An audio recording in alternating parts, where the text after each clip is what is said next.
Bismillahirrahmanirrahim. Assalamualaikum warahmatullahi wabarakatuh. Alhamdulillahirabbil alamin wassalatu wassalamu ala asyrafil anbiya'i wal mursalin sayyidina wa maulana Muhammadin wa ala alihi washabbihi ajmain, amma ba'du. Langsung saja saya di sini ingin membahas sedikit tentang hukum status budak dalam Islam. Status hukum budak dalam Islam adalah subjek yang kompleks dan telah berkembang sepanjang sejarah Islam. Walaupun sebelum Islam itu memang sudah ada perbudakan. Ada beberapa poin penting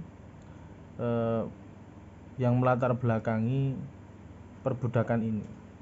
Itu pertama, sebab menjadi budak.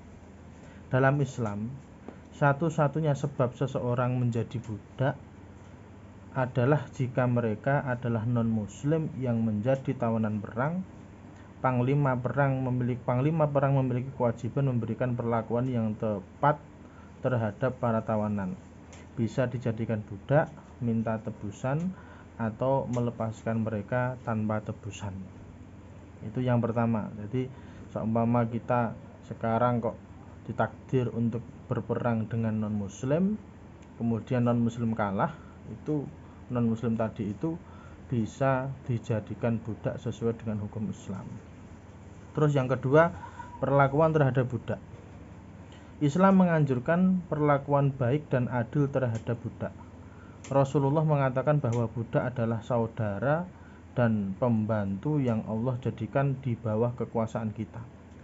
Islam juga melarang memanggil budak dengan panggilan buruk dan harus memanggil budak dengan panggilan yang baik. Itu adalah ajaran dari Rasulullah. Nomor 3 yaitu adalah tentang pembebasan budak. Pembebasan budak. Islam menganjurkan pembebasan budak. Dalam banyak kasus, kafarat atau tebusan untuk salah satu kesalahan atau pelanggaran adalah membebaskan budak. Selain itu, budak yang merdeka dan tidak siap dengan tempat pekerjaan baru akan merasa bingung dan menyengsarakan diri dan keluarganya, sehingga Islam tidak serta-merta menghapus perbudakan. Jadi memang fungsinya Islam itu untuk mempersempit perbudakan. Buktinya apa? Ketika ada kasus kafarat dalam Islam, itu nanti kafarahnya yaitu memerdekakan budak.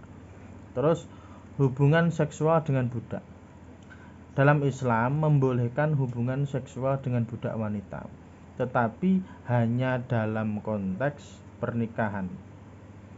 Jika seseorang budak wanita ikut dalam tawanan dan suaminya tidak tertahan, maka oleh sebagian ulama dianggap telah bercerai dengan sendirinya.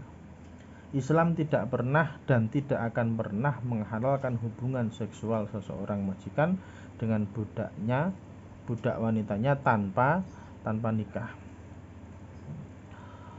Terus yang kelima yaitu status budak saat ini. Itu gimana? Meskipun perbudakan secara teknis masih diakui oleh Islam, praktek ini secara luas tidak dianggap tidak sesuai dengan norma-norma etika dan hukum modern. Perbudakan wanita oleh kelompok seperti ISIS misalnya dianggap haram dan ilegal. Itu praktek kenyataan hukum Islam saat ini.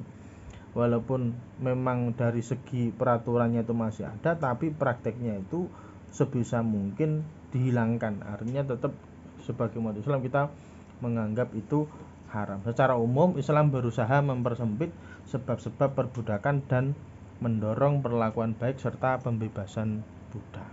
Demikian. Wassalamualaikum warahmatullahi wabarakatuh.